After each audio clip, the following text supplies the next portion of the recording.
Chronic.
Tick. Boom! Welcome to your Monday, peeps. Welcome to Meltdown Monday. As always, I am smiling from ear to ear because we are on that reunion train. We, throughout the course of our Meltdown journey, have brought you some of the most incredible reunion shows. And yes, we are not slowing down. We are going from strength to strength.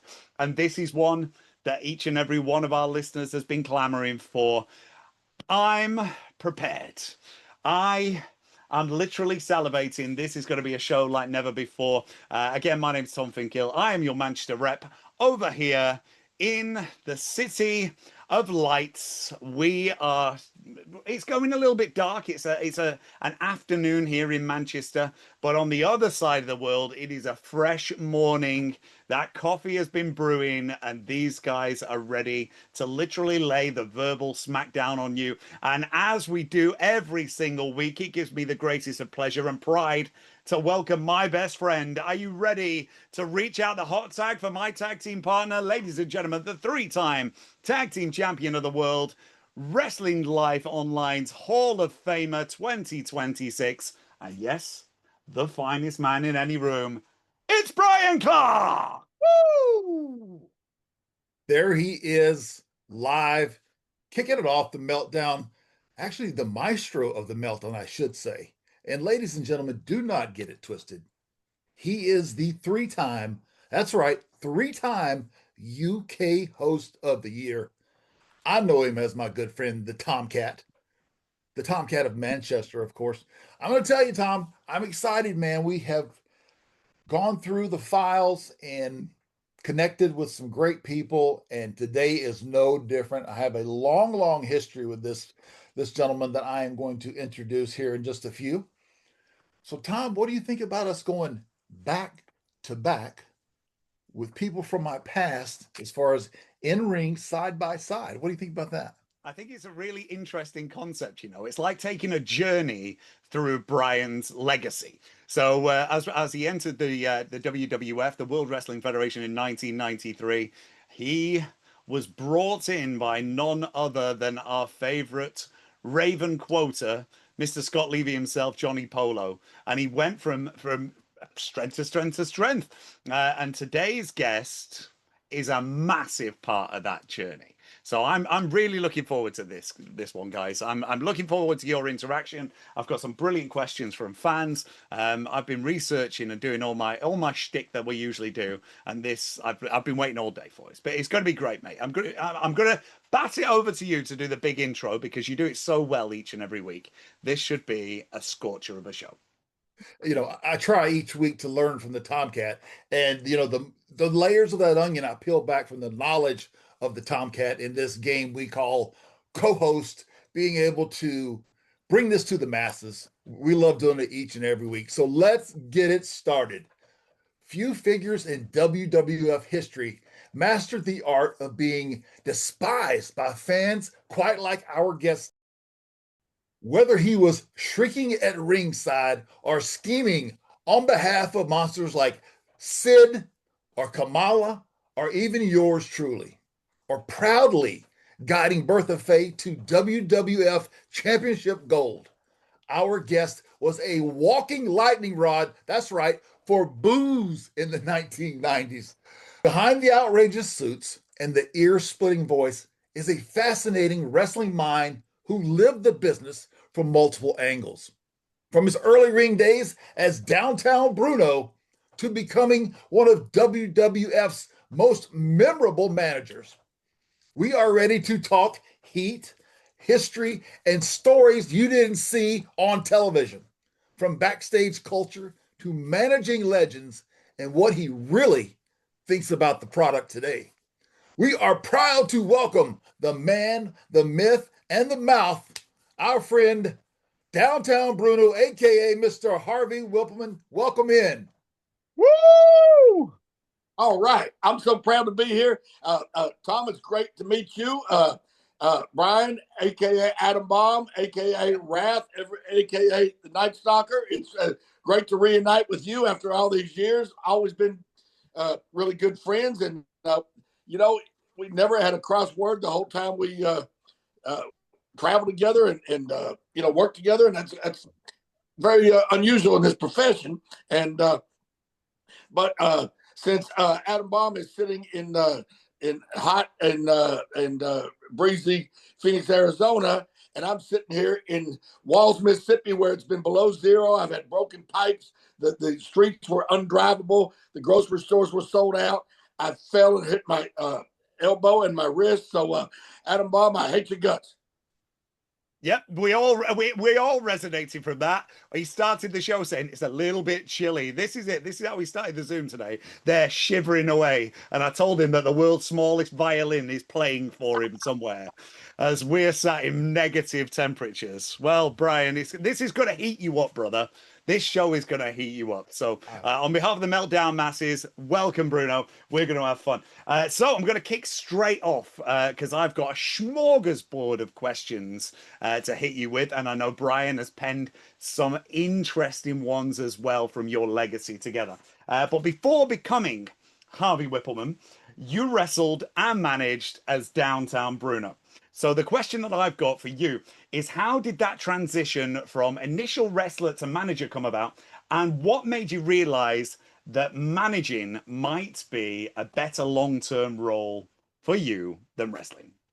Well, the thing is, I started off in 1979, putting up the rings and so forth. And yeah, I've learned. I never was formally trained actually, but I was trained along the way. And I was never really big enough to be a full-time wrestler like Bryan or whoever you want to name. I was not great in the ring. I'm not going to sit here and lie to you or the public, but I knew my role. I knew I could work that gimmick. So the best thing I could do was be a manager that knew how to work. So therefore, when it came time for it to be a special match, okay, then you get a match with Downtown Bruno. If his guy loses and blah blah blah, then I knew how to work that gimmick. But me out there just trying to trade on drags, hip tosses, and slams, no, it wasn't in the cards for me. So that was the best thing, and plus I could always talk pretty well. I was never shy, so I was good about that. And, when I first started out, I was just putting up the ring for Mid-Continental Wrestling. Dale Mann, who was based out of Jamestown, Kentucky. That was my first full-time job in the business. That was 1979, and I've never been without a job in the business since then. So I guess I did something right. Yeah, absolutely. I mean, I was in high school, I think, in 79. So who were some of the people in that territory in 79? That any stars that we would know that made it big? I would not say anybody that made it big, but some guys that were well known. The Kangaroo, Jonathan Boyd, was there, who was one of the Royal Kangaroos. Newton Tatry, who became Guido, who was Guido Mongol, who was tag team partners as the Mongols, with Bill Eadie, who became the Masked Superstar, and Joe Peruziak, who became Nikolai Volkov. So myself, of course, I wasn't nobody then. I was just starting out, but Joe Cagle and, like I said, guys that were known in that area, but nobody that would, anybody except the most deepest hardcore wrestling fan would remember, to be 100% truthful with you. Yeah. Well, some of those names that you mentioned, we've had one half of Demolition on our show earlier in probably episode 10 or 12, that range.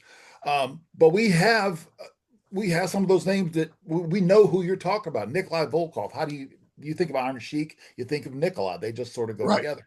I want to ask you, tell me, what was your philosophy for being such a hated manager? Is there certain things you did that just said, I'm going to piss these people off tonight? What was your strategy? Well, I mean, I'm gonna tell you, honestly, God, when I first started out, I was greener than that wall behind you. So and this is not how I recommended to get heat, but I was so green, I was like, which is awful, cheap heat. Like if there'd be a big fat lady, look at you, you big fat slob. I bet they banned you from the buffet, and or just awful things like if a guy was in a wheelchair, oh, I bet you don't do a lot of dancing and stuff like that. Oh, wow. Wow. But and that was awful, and I That apologize was to awful. everybody for that. But back then, I was just trying to be as hated as I could. But then I realized, and I learned a lot from my mentor in the business, Jerry King Lawler, who explained to me that's cheap heat. Anybody can do that. But if I, trip a guy at ringside, and then I look back at the audience with a smirk or whatever, and look at him like, yeah, look at me, and things like that. And it was my interviews. Now I still don't think it's too bad to get cheap heat like this back in the territory days. Let's say, for example, we're in say Louisville, Kentucky, and the Louisville Cardinals just lost a football game. I say, you know what, Adam Bomb, my guy's going against you this week, and you'll probably choke, just like the Louisville Cardinals, like they always do. They get close and they choke and they lose. And then all the people in Louisville, I mean, that's cheap-ish heat, but it's Right. not like saying, look at you, you're retarded. That's. So I learned how to get heat in ways. Now, even nowadays, it's all so damn politically correct and whatnot. I mean, put it like this: another one of my mentors in the business was a father to me, one of my best friends in the world. God bless his soul, Rocky Johnson. And for those who don't remember him, he was Dwayne the Rock Johnson's dad. Okay, and me and Rocky were family, not just best friends, family. And of course, he was the good guy and I was the bad guy. And I'm the least racist person you'll ever meet in your life. Trust me on that. But that's Bruno Lauer is not a racist. Downtown Bruno might have been an evil racist because Downtown Bruno's a make-believe person per se. Rocky, who I was sending all my guys against in the Memphis territory, he would feed me things to say on TV. And Memphis, as a lot of people know, is predominantly African-American city. And Rocky would say, hey, this week come out and have a rag and say, where's Rocky? I want him to shine my shoes. And then the next week I'd come out with a shower cap. And Rocky would give me the shower cap. And I'd go out and say, hey, Rocky, why don't you put this on for you rest of my guys so you don't get all that Jerry curl, stuff in his eye, stuff like that. And he would tell me different things to say. And you can't do that nowadays, which it's unfortunate because the more the people hated me, when Rocky finally got a hold of me, the bigger the pop was going to be. When he finally slugged me, oh, forget it. It was the place would come unglued. Now it's so scripted out, and you have to. I never memorized a promo in my life, but now I'd have to read something. Rocky Johnson, when Adam Bomb gets a hold of you, we're going to get you. Come on. Yeah, that's great. By the way, Nick Christie just called and he said for the wheelchair comment, he needs his shirt back. I don't know what that's about, but Tomcat, 40 years ago, Nicholas. Oh, love it. Love it. Love it. Love it. Well, you just mentioned actually the biggest celebrity on the planet in Dwayne The Rock Johnson. Oh, And I thought you meant Adam Bomb. Brian knows how much of esteem I have for him and put him on the top of any mountain, but he's just going to have to move aside just a little bit to let the grandeur of The Rock take a little bit of shine on this one, because he's described you as his very own GOAT, his greatest of all time. That must be so endearing to you. What is it like to have that? And from those, just explain to us in a few words what it means to have that kind of accolade from Dwayne Johnson. Oh, it means the world to me. He's not my friend. He's my brother. We're family. Just like I said about Rocky. I've known Dwayne for over 40 years. And like this past week, like I was mentioning a while ago about this terrible storm we've had in our area with, the terrible snow and the road conditions, and I had broken pipes, blah, blah, blah, blah. He was in touch with me every single day, making sure that I need anything. Was I okay? And, he says, look, why don't you go to a hotel if you need my help on that, which I would never ask him for anything. But just the fact that he cared enough to be that concerned about me when he's out, wherever he's at, probably in Beverly Hills, where it's, sunny and bright and everything, that, his mega stardom has not changed him as a mega great person. I'm proud to call my brother from a different mother. And Rocky, as I said, was a dear friend of mine. Atta, Dwayne's mother, was a wonderful woman. I've been on my own since I was like 14, and Atta's been like a mother to me since I first met her in '83 in Honolulu when I worked that organization for the Mavias. So, yeah, it's wonderful to know that he's, arguably the biggest star on the planet right now, and he's gone to the top in our profession. Now he's already on the top in the movie industry, but this latest movie he made, The Smashing Machine, was actually nominated for a Golden Globe. I believe he was nominated for Best Actor. It's a sin and a shame that he wasn't nominated for an Academy Award, because it was his best performance without a doubt. And I'm not saying it because of our closeness. It's true. He's transcending from the action hero and the smart ass, cocky guy with the comments to an actual going towards the serious acting roles now, which he deserves. So, yeah, we're very close. There's nothing. I mean, I got a brand new truck. Well, it's 4 years old now, 5 years old, but it's brand new when he bought it for me. Ford F-150 he bought me for Christmas in 2020. I got pictures of him in every room in my house, because, he signs different things for me. And I don't, I'm just proud to be his family. It's wonderful that he thinks I'm great. And it's early, so I can't drink my beer now. So this is my unsweet tea, and I toast you with my unsweet tea. Let's do that. Let's toast him right now. Dwayne, this one's for you, brother. Amazing. Such high accolade for an absolute icon, and probably someone who doesn't moan about the weather like Bryan does as well. You want to moan about the weather? Come out here to DeSoto County, Mississippi right now. You'll see. I'll have to pass on that one. That's really cool that he checks on you as far as like, there you are locked in the cold weather, and he wants to make sure you go to a hotel somewhere nice to stay and get out of the cold, because your pipes are busted and everything. That's what true friends do, man, when they, they check on you. That has to be a great feeling. Oh, it really is, and I'm saying this for real and no joke. Like, if you lived in this area and for some reason your house was messed up because of the weather and mine was lucky not to, come over here, bring your family. I don't have that much room, but we'll make room, and I would do that. Not that you need it, but here's the thing. Not that you need it per se, you or any other good friend of mine, you could have a house that's enough to make, Tom Cruise jealous. If the pipes bust, it's still you ain't got no water. You know what I mean? So, yeah. Let me ask you, was there ever a moment in your career you really thought that when you'd walk out through the curtains and like, now I don't mean the boys in the back of the locker room, but I mean you and the crowd reaction. Is there a moment you thought, man, these people really hate me? It wasn't a particular moment per se, but I'll say this: that back when I had the real heat in the Memphis territory, WWF, WWE, it's a different kind of heat. It's like you're a character almost. But back in the '80s, in the Memphis territory, the people believed everything we did. Hell, we believed it. We worked ourselves into a shoot. I would leave arenas, and I'm not joking. I mean, it was hard to leave. People were shaking your car, spitting tobacco on your windshield, throwing stuff at. I mean, it was that bad.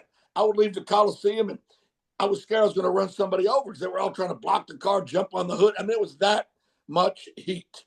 And it was that way, too, in the Alabama territory and the Louisiana territory. It wasn't until WWF that it became more of a spectacle than and then plus when they started letting people know that It's not fake. I hate that word. It's not fake, but predetermined. People kind of lightened up a little bit as far as that. But back in the 80s, yeah, honestly, it wasn't a particular moment. It was like leaving the Coliseum in Memphis, leaving the Garden in Louisville, leaving the arena in Evansville, leaving the arena in Nashville. And it wasn't like it is nowadays where the cars are all in the back and the fans can't get to you. Back then, it was the Wild West. So, yeah, it could be rough back then. People wanted to fight you. People would come at you with knives, and it was rough back then. Wow, that's crazy, right? Honestly, the 80s, yeah. I mean, hey, the Southeast and in the 80s, that makes sense. Well, right? that is the true essence of professional wrestling at its core, is to be able to make people emote, make people go out of the way to spend their money to cheer the guys that they loved and boo vociferously and truly hate the villains, the heels. And to have that is what professional wrestling is. And managers did it so well back in the day. We're going to touch upon managers and their place in professional wrestling in today's product a little bit later on. But seeing as we are getting the skinny down when it comes to actual managing, I think it's time for me to warm up. Brian, rub your hands together because it's time for you to warm up as well. Looks a bit chilly there in Arizona. Here we go. Okay, let's rub those hands, because right now, for Downtown Bruno, Harvey Wippleman, it's time to put you under that microscope and hit you with our first game show. It's time for Winner Stays On. I'm going to give you two names. You're going to put one over, you're going to drop one, and we're going to present you with another name that will go back to back. Who is going to win over at the end? Who is truly going over? It's time to play Winner Stays On. And your topic today is greatest managers. So, are you ready? I'm ready. Let's do this. Right, your first two names. Classy Freddie Blassie or Paul Bearer? Classy Freddie Blassie. Oh, Paul has reached for the urn and taken a dive. But don't mistake that as I think he was a bad manager or nope. A bad guy, because I liked him as a manager and as a guy. On the reason, and I like to go ahead and explain myself on these choices if it's okay. We'll fire them back at you at the end because we want to keep this quick fire. Don't even think about it. Okay, that's fine. Let's do it. Let's see, because it will be who comes out at the end will be fun. So we had Classy Freddie Blassie and Paul Bearer. Blassie went over. Blassie or Miss Elizabeth? Blassie again. Blassie or Sonny? Blassie, without a doubt. I don't think he ever killed anybody in a DUI wreck. Keep going. Okay. I'm just going to pull myself back from that. Classy Freddie Blassie or Teddy Long? Yeah, Teddy Long. Okay, Teddy's going over. Teddy or Captain Lou Albano? Oh, Teddy Long, without a doubt. Teddy or Gary Hart? Teddy again. Teddy or Paul Ellering? I'll give Teddy again. Teddy or Slick? That's a toss-up. I'll say Teddy. Teddy or Sensational Sherry? Oh, Teddy, without a doubt. Teddy or Jim Cornette? I'll give Cornette. Cornette's going in. The Louisville Slugger has just taken his place. Jim Cornette or Jimmy Hart? Wow, that's a real toss-up, too. It gets tougher, right, Brian? Yes, yeah. Sir. You're on a roll. We'll go with Hart on that one, I guess. We're going for Jimmy on that one. Jimmy Hart takes it. Jimmy Hart or Paul Heyman? Wow, Paul Heyman. The Oracle. The Oracle is winning over. Paul Heyman or Bobby the Brain Heenan? Wow, that's a tough one too. But I'll still go with Paul Heyman on that one. Oh, that's very interesting. Wow. We'll come back to that. Yes. Last one. Let's see who goes over at the end. It's Paul Heyman or Harvey Wippleman? Oh, Paul Heyman. Very good. Oh, very good. Excellent. We're about 50-50 right now, Brian, as to whether or not our guests put themselves over at the end or shine that light on other superstars. So, Bruno, you did an amazing job of that. Well done. Thank you. Yeah. But no disrespect to anybody that I said, we understand that. We know that, like, everybody on this list you love. Let's get along with these people. And I'm the same way. When Tomcat hits me with lists that I have to go through, And it's no disrespect to whoever does the job. It's just we want to go rapid fire, and we love them all, but we're just trying to cream of the crop. You know what I mean? Right, there you go. So from that list that we just reeled off to you, were there any names that stuck out that meant so much to you? Well, it's here's the thing, like Hart kind of he's 20 years older than me. He was in the business probably 15 years before me or whatever. Hart was and gonna give Lawler credit on this, by the way, because he was a visionary on this. Hart was literally the first, weaselly, skinny, loudmouth manager running around and interfering in matches and cheating and running his mouth next to the big giant guys. And him getting over as strong as he did opened the door for guys like me. So yeah, Hart was, and he's a Memphis guy just like me. So when he left to go to WWF to New York, opened the door for me again to take his position in Memphis. And I wrote it as long as I could until I did go. I mean, I went to other territories in and out so I didn't get burnt out in one place. But I mean, honest to God, Hart's influence, without a doubt, I tell him this all the time, opened the door for me and other guys like me. So I'll give nothing but credit for Hart. Now, Cornette, he's one of the best talkers. He's one of the smartest guys I've ever met. He's one of the best talkers ever in the business. He understands the business left, right, and sideways. He's a student of the business, and we have the same philosophy on the business, the old way, as opposed to the new way. Unfortunately, we can't be a one-man army, so things have evolved and developed in ways that we're not used to. But I think Cornette, his only setback, honest to God, is because he's a running mouth guy. He's he gets heat with his actions and his words, but he's kind of a big guy. So like a guy like me and Hart were little guys. So we run our mouth, but somebody says, oh, if I get a hold of Jimmy Hart or I get a hold of downtown Bruno or Harvey Wippleman, I can even beat his butt. But Cornette was the only thing, and they can't help it, but he's like a good sized guy. So, it looks like maybe he could take care of himself. And that's honest to God truth, So let's roll into WWF for a minute. So you were in Memphis, and then getting your call to the big time. So when they introduced you as, actually, did they start with Bruno or did they start with Harvey Wippleman? And did the office guide you at all as far as the character? Well, no, let me tell you. No, I didn't start off. The reason why, Bruno's my real name. Right. They can't copyright your real name. So my very first day was a dark match. It was a tryout. I mean, not match, but a dark interview. The first day I ever met Vince McMahon, for those of you who are wondering, Vince who? But he says, nice to meet you. He goes, they're going to call you Henry Herman. Only because I had the pinstripe suit like Pee Wee Herman and the bow tie. He goes, we're probably not going to stick with that name, but we're just going to call you Henry Herman. And and the only direction I got was, he goes, okay, you got a deep voice, you got a Southern accent. He says, if I had never met you and just talked to you on the phone, I'd think you were 300 pounds, the way you sound and everything. He says, so I want you to get out there and act like you're 300 pounds, that you can't be, you've never had your butt whipped and you don't feel like you ever could. He goes, and I want you to show me something I've never seen before. This is my tryout in the dark. It was in Worcester, Massachusetts, like 40, close to 40 years ago. 38, 36, whatever. I'm the world's worst on dates. I used to, rest your soul, I used to forget my mother's birthday. Not because I didn't love her. I'm bad about dates.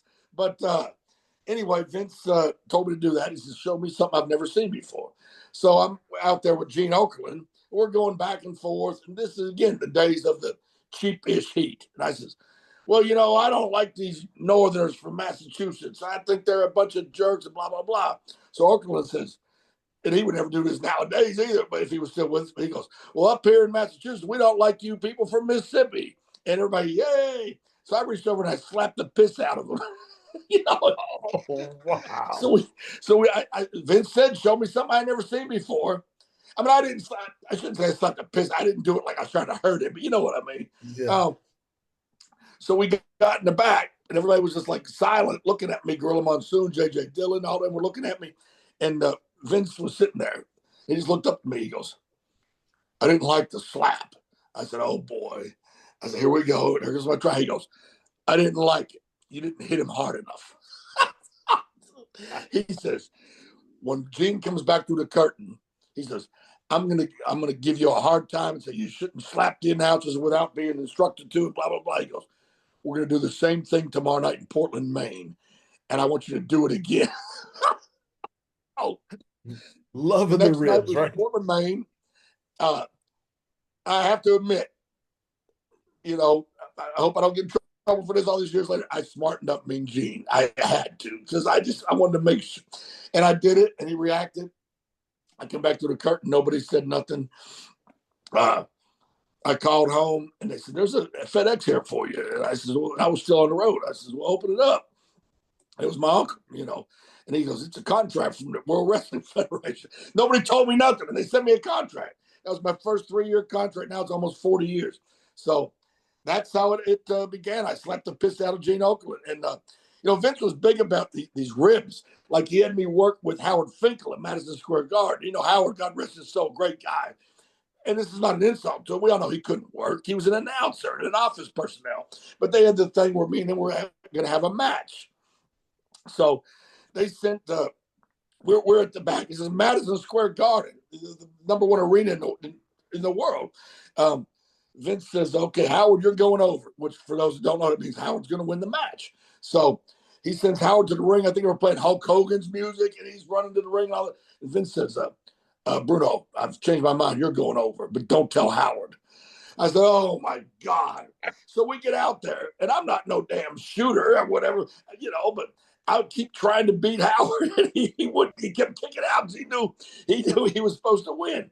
So finally, I stomped him on the head. Not hard, not to hurt him, but where he had to sell it. And I just told the referee, just tell him to stay down. And I won the match. But that was the thing. I think I'd have had an easier time pinning you than him because he would.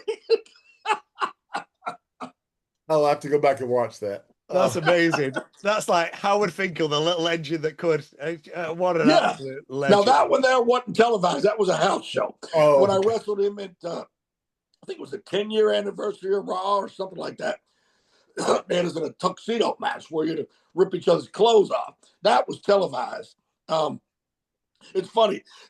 You know, again, nothing against Howard. You know, he couldn't work, right? There's one point in that match you got to see.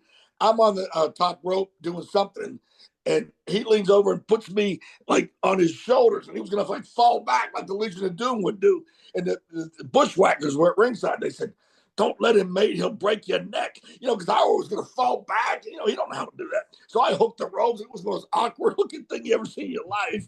I know he meant well, but, you know, I wouldn't want to take that from a guy that could work. You know, it was not. I've been in easier bar fights, and I ain't been in many bar fights. That's incredible, right? I'm going to have to find the footage. We're going to put the footage here on the Meltdown so you guys can relate to this. I am so excited to troll through the annals of history to find all this wonderful footage. So in terms of you just going back to it very, very quickly, were we thinking that was like 1991-ish that you were going for the tryout? Something like that, yeah. Something like that. Okay. Yeah. Just so I can piece together and make sure, as a wrestling historian, we've got so much footage. I want to have a look through the dark stuff. So yes, so incredible. I love these stories and being thrust into a WrestleMania position within your first 12 months in the company must have been so eye-opening as you walked Sid Justice to the ring that night against the immortal Hulk Hogan at WrestleMania 8. What was it like to be in that position so early in your WWF career? Well, you know, it's funny. Early in my WWF career, but I was already in the business for like 11 or 12 years at the time. So it was like, and I knew probably 75% of the guys because I'd been in so many different territories with them. So it wasn't like I was some new guy in the business that just got put in that position, you know, that I didn't earn and deserve. So everybody was glad, you know, the ones that knew me and the ones that didn't know me found out, you know, oh, wait, yeah, Bruno was good to me when I was in Memphis. Bruno took care of me when I was in Alabama territory, whatever. So I was never a mark for myself. Like, I'm the main event. Because, I mean, if I didn't show up that day, they wouldn't have canceled WrestleMania. You know, it would have. And I understand that. Some guys don't have that mindset. I did and still do. But it was just nice to know that after all them years on the road and being good to everybody, that everybody was glad, you know, to see me in that type of position. So I was happy about it. And but like I said, I worked just as hard. Like this weekend, I'm going to be a special referee in Ripley, Tennessee, at a little smaller arena that might, if it's sold out, be 200 people there. I'll work just as hard and take that just as seriously as I would the main event of WrestleMania. That's how I conduct business. Well, you conduct business so amazingly well. You managed such a wide array of talent alongside our very own Creation of Devastation, from Sid Justice to Kamala to the Giant Gonzalez, the Warlord, and Bertha Faye, and more. Can you share any of your favorite road stories from the 90s with that crew? Well, you know, it's funny. I was never one to go out and, you know, I never socialized. You know, I just leave the arena and go to the hotel, go to the next town. I think this isn't even somebody I managed, but one time they asked me and Lombardi, Brooklyn Brawler, who's another one of my best friends in the business. They asked us to drive Giant Silva. If you remember him, he was one of the oddities. They said, would you let Giant Silva ride with y'all from one town to the next, you know, this tour this week? We said, yeah. And nice guy, but he was dumber than a doornail. I mean, so we go into the restaurants, you know, there's a guy that's, you know, 7'5" or whatever he was, he got a head the size of a mailbox. You know, everybody's going to look and stare and, oh my God, whatever. So we get ready to pull into a restaurant one day, and Silva looked at me and Lombardi and says, I don't like people to bother me. Do me a favor. Don't tell people I'm a giant. Well, okay, we won't tell nobody. You know, it's like, how dumb can you be? And how about this? Another one was Silva. So he wanted to drive one night, and that was fine. We were going from Los Angeles to San Diego. He wanted to drive. We had a big van. Me and Lombardi were sitting in the back drinking beer, letting Silva drive. And he was driving like real fast. We kept saying, Paulo, slow down. We're going to get pulled over. He'd slow down for a while. Then he'd speed up again. Finally, here come the cops, the lights behind us. Here we go. Here we go. And we said, Paulo, pull over. Me no pull over. Me no want to. Paulo, you have to pull over. All of a sudden, there's like 2 or 3 cop cars behind us with the lights. He finally pulls over. So when the cops come walking up, me and Lombardi rolled the window down and said, officer, just to let you know, he barely speaks English, and he's a giant. And they looked at it. He said, what was it? He's a giant. They said, is he a friendly giant? We said, he's a dumb giant. So they said, is he drinking? And we said, no, he's not drinking. We are. We were drinking beer in the back. Said, no, he's not drinking. So they wanted to do the sobriety test on him with the flashlight in the eyes and everything. He's a giant.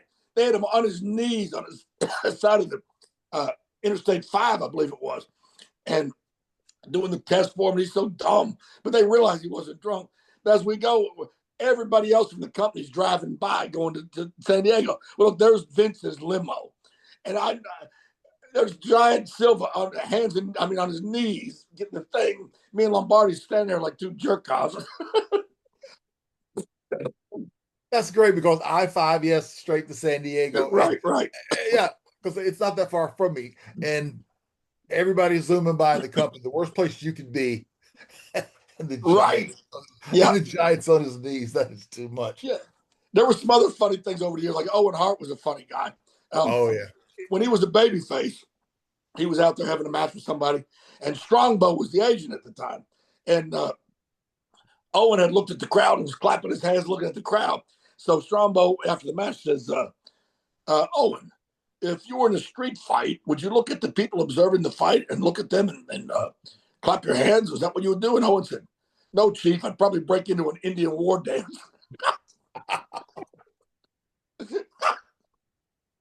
I never forgot that one.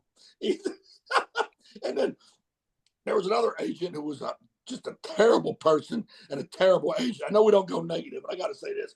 George Steele was a horrible person, just in every way. Okay, I'm sorry, but that's the way it was.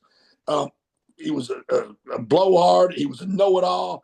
And out of it, we were some town, and he was criticizing something that John the Berserker Nord did in his match. And he says, you should have did this, you should have did that, blah, blah, blah. And Nord goes, yeah, I should have painted my tongue green and bit the turnbuckle. See, the boys can always come back. He drew money as a heel, but as a person, as an agent, he was a negative 10 as far as he was just. Other than that, let's get back to positivity. But I had to throw that way. All right, we can do that. Back to positive. I also want to mention you were talking about on the road, and you just going back to the hotel. It is very true. Bruno is the king of saving money, hands down. On the road, this guy he can do it all. So just if you're out on the road and you need some advice on how to save money, this is the guy to talk to. So keeping it positive. It's true because it's true though. Yeah. There's nothing wrong with that. That's great. We used to always talk about how much we would save when we were traveling together. But let's keep this positive. I want to roll on to another subject here. So when we were together, and once I broke away from you and turned face, then you formed a partnership with Bertha Faye. It was a major part of the women's division at the time. So how did that pairing come together? And then I want to ask you about the theme song. But tell me how you got together first.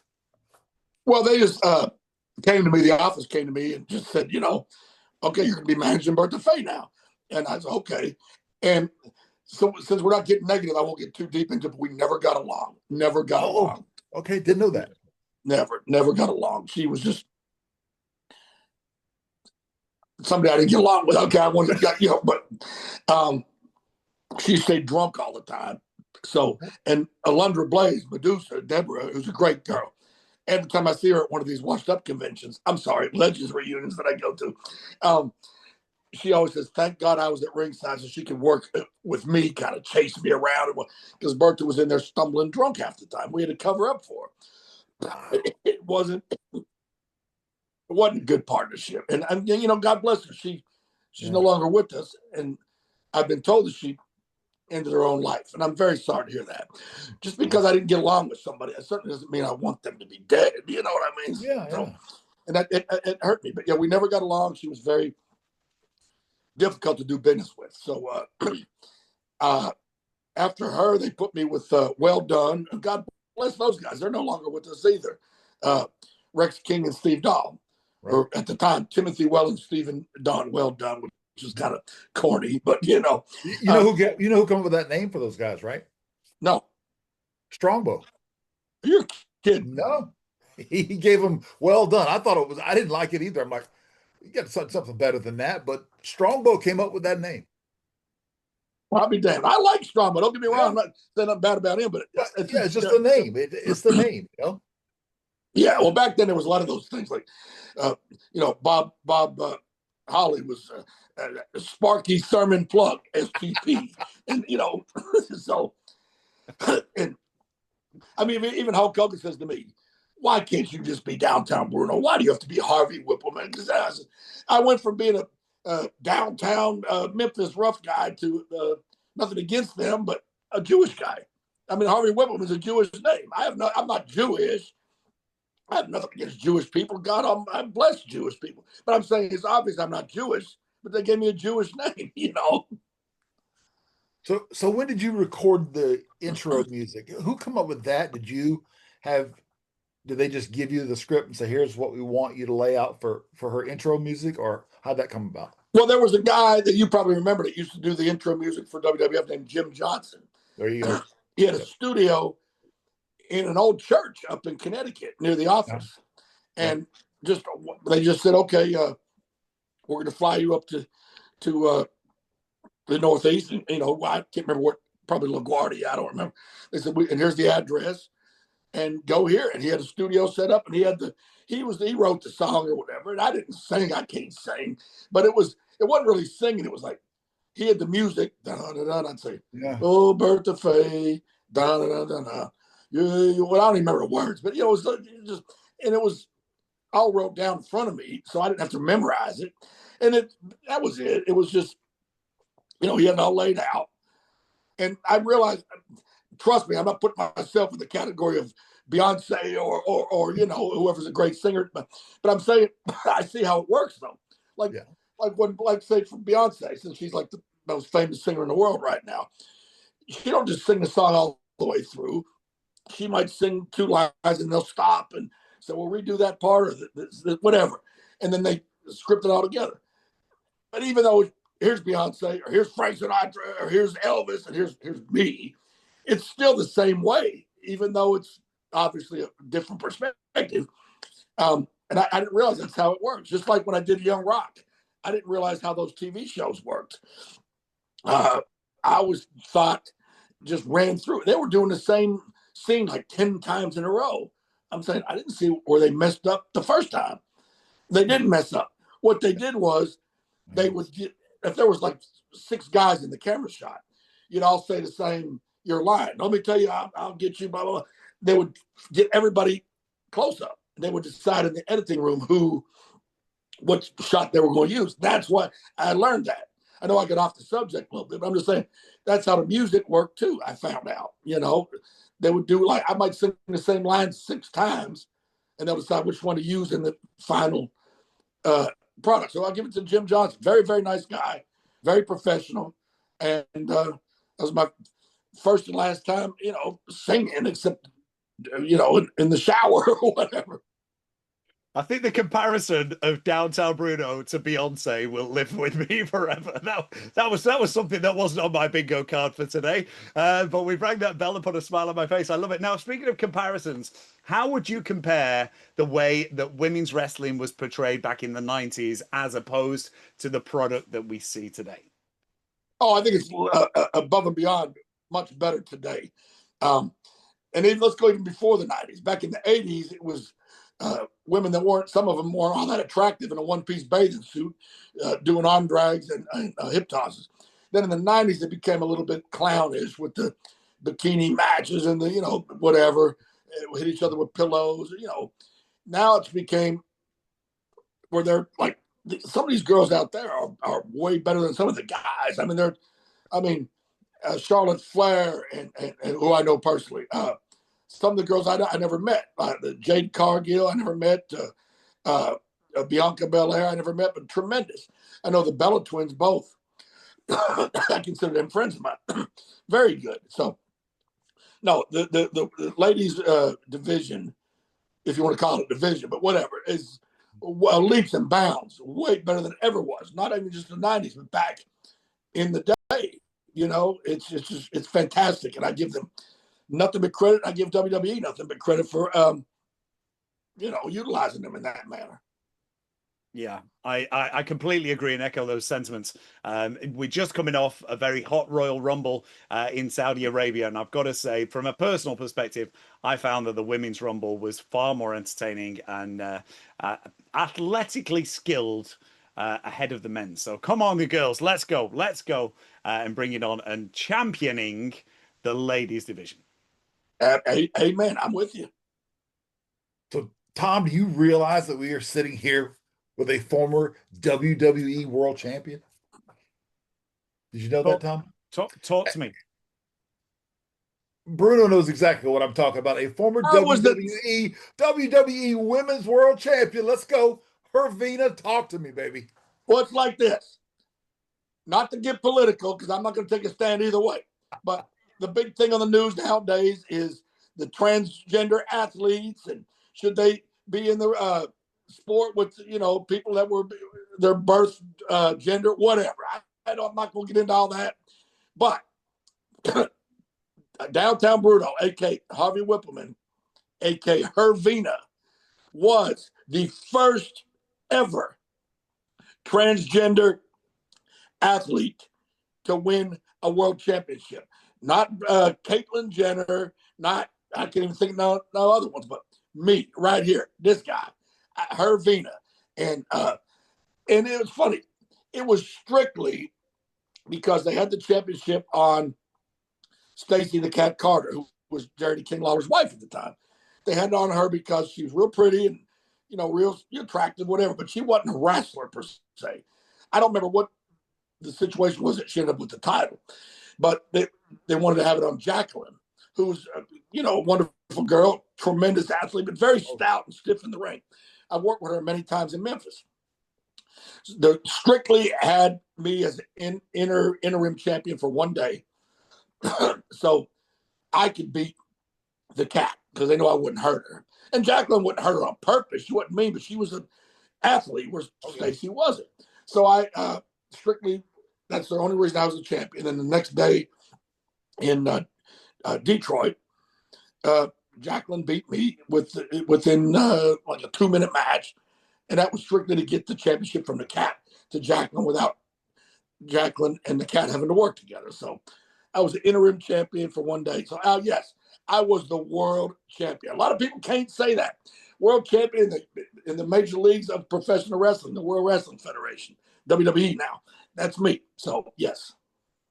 Absolutely love that. I remember it so vividly from the year 2000 of sitting there with all my friends cheering on Hervina. Very good, very good. We loved it. Now, as we coming up to present day, how do you think the role of managers has changed with the modern WWE? It's different now. Like Paul Heyman, great guy, and he's doing what he has to do. But he's like more or less a spokesman. Where I was a working manager, I'd run around the ring, I would choke people, I'd trip them, I'd get involved.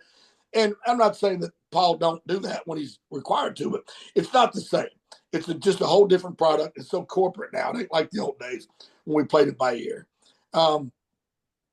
Unfortunately, managing is not something, it's like a lost art now. So I don't think anybody that is coming up would know how to actually do it anymore. So that's just the progression of the business, unfortunately. So there's probably nobody that is really being groomed for those spots. It doesn't seem exactly. Like that's how, yeah, I believe that. Yeah, but hey, that's the way it is. I damn sure ain't trying to get back out there. So yeah, not that much travel. I mean, it's you go through that travel schedule, and then once you get off of it, you realize, wow, I could live my life without being on the road every single day. Right. And I still go on the road most weekends, locally, and sometimes they'll bring me to Ohio or something, or whatever. But most of the time it's locally. I'm going to Baltimore next month, which it's on the East Coast. I was supposed to be in I get to see you in May, right? Yeah, you and me are going to be together in May in Seekonk, Massachusetts. There you go. Near Providence. And everybody should come out and see it. It's first time me and Adam Bomb are going to be together ever at a washed up convention. I mean, a Legends reunion. The old washed up conventions. I love it. When we were looking over our notes for this show the last few days here, and Tomcat puts together some phenomenal questions, but there was one that I don't think he would even there's no way he could know about this. And I want to see if my memory serves me correct. Okay. Yes. All right.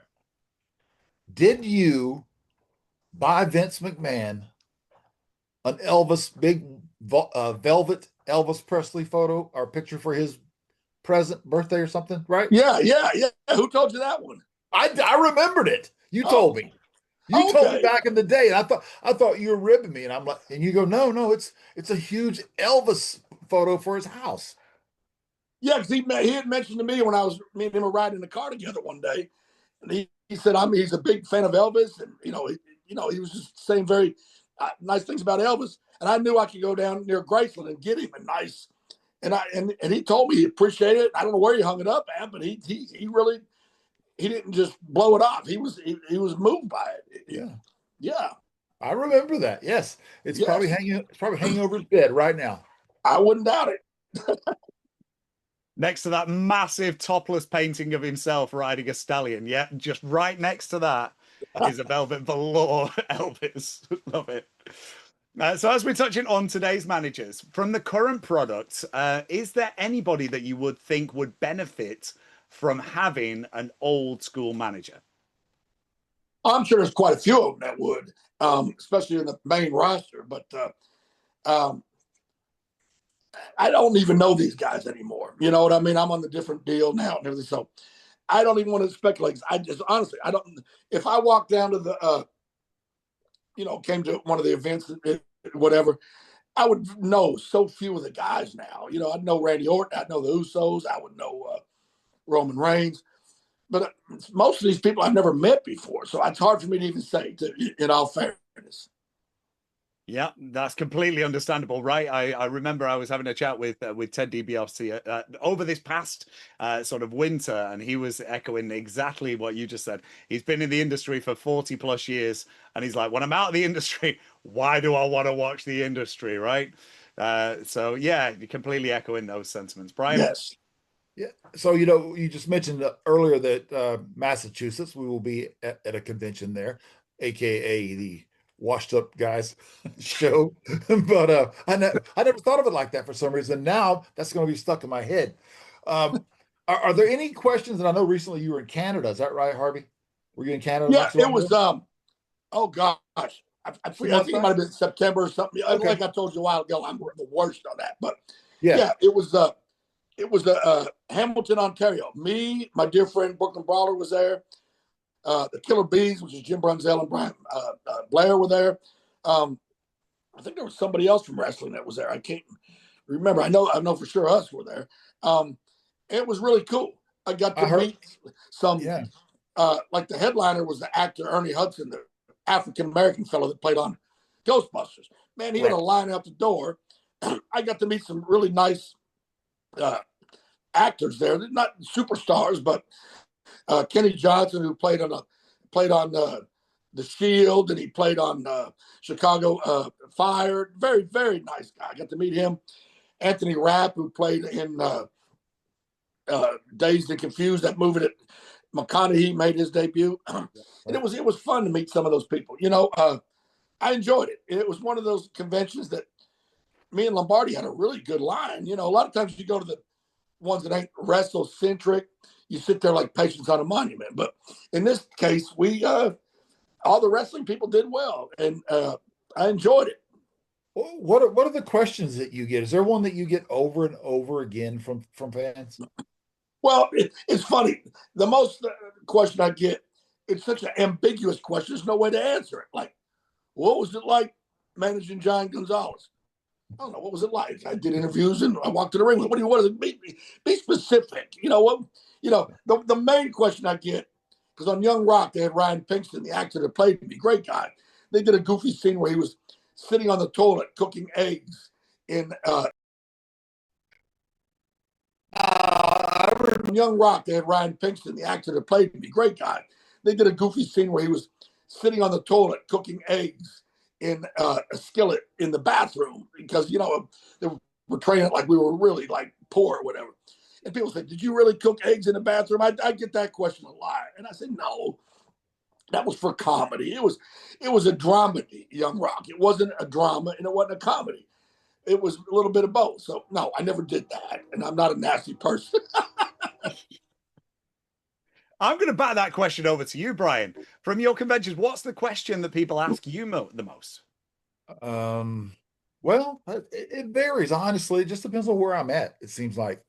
But of course, I get a lot of the questions about Brian Adams and Chronic, the tag team success. And then, of course, always Adam Bomb. There's a lot of Adam Bomb fans that are still out there. And I've got a big show coming up in Squared Circle, Indianapolis. It's going to be a huge show with a lot of the top stars, past and present. So, yeah, it varies, honestly, Tom. It doesn't seem like it's always the same one. You always get some that are similar, but there's always some variety in it because each fan has their vision of what they remember.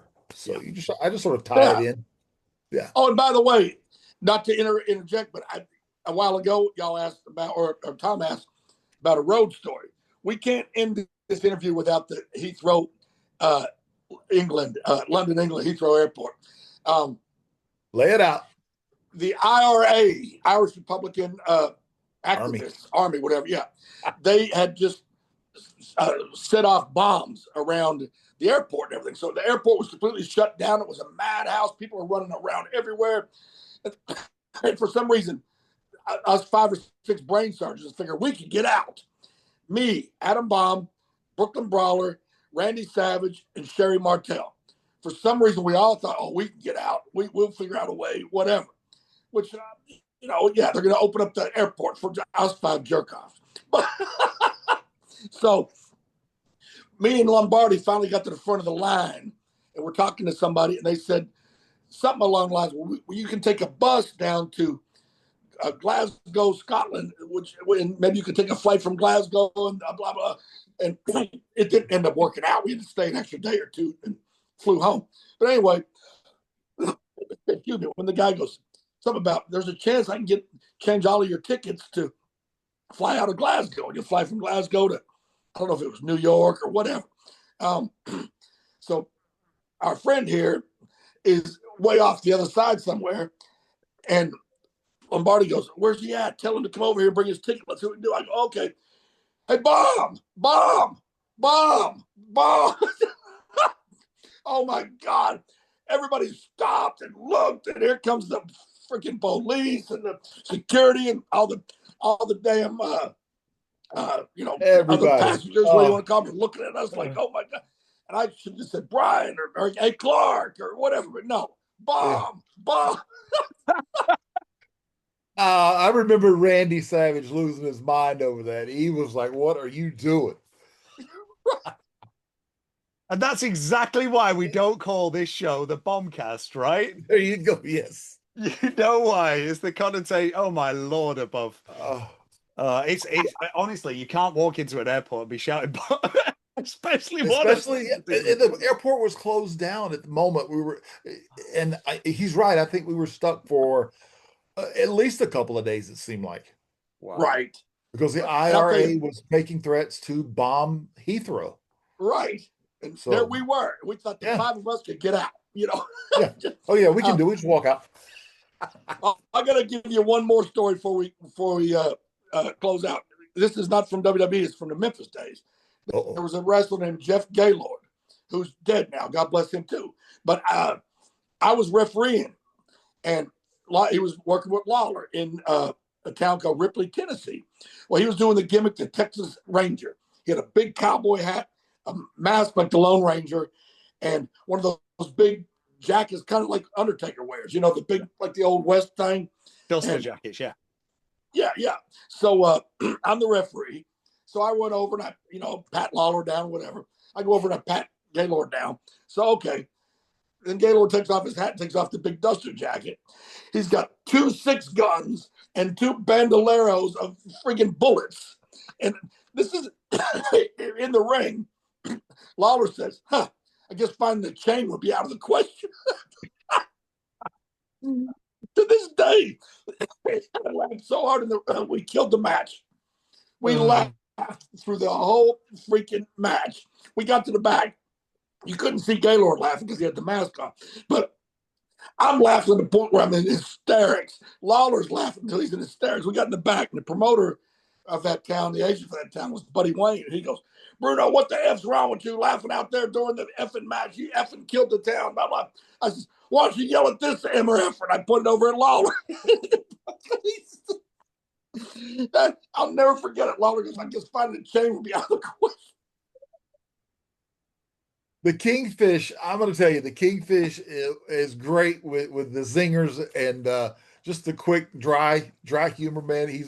I love being around him. He is so funny, and you spent so much time with him, Bruno. Oh yeah, him and Rocky Johnson were my mentors in the business, and I owe them my career, both of them. And but hey, I had a good career. I'm still, legend WWE. I go to conventions, and I can still get in there and be the special referee in these little towns.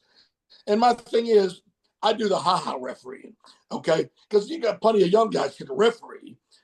If they're going to bring me in as a special referee, if I just referee normal, big deal.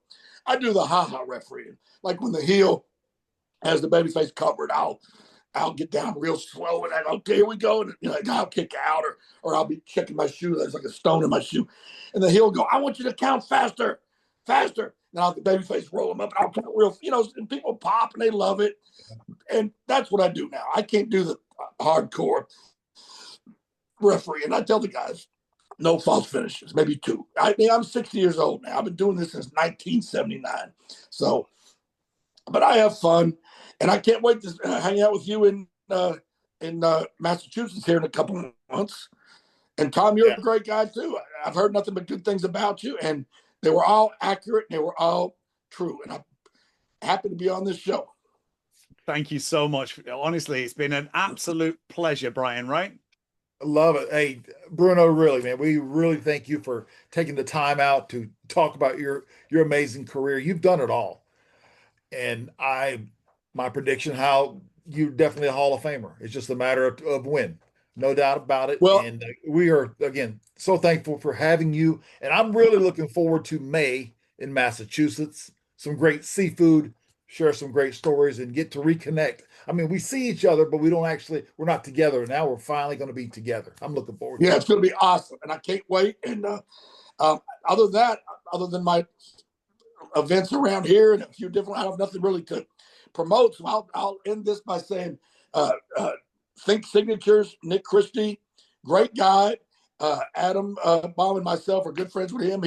He's gets our autographs on 8x10s and the WWE encyclopedias, the action figures, and whatnot. And I highly recommend anybody reach out to Think Signatures if you want any kind of wrestling memorabilia, particularly Adam Bomb or Downtown Bruno, Harvey Wippleman, Chronic, Night Stalker, whatever, how the character or whatever you're interested in.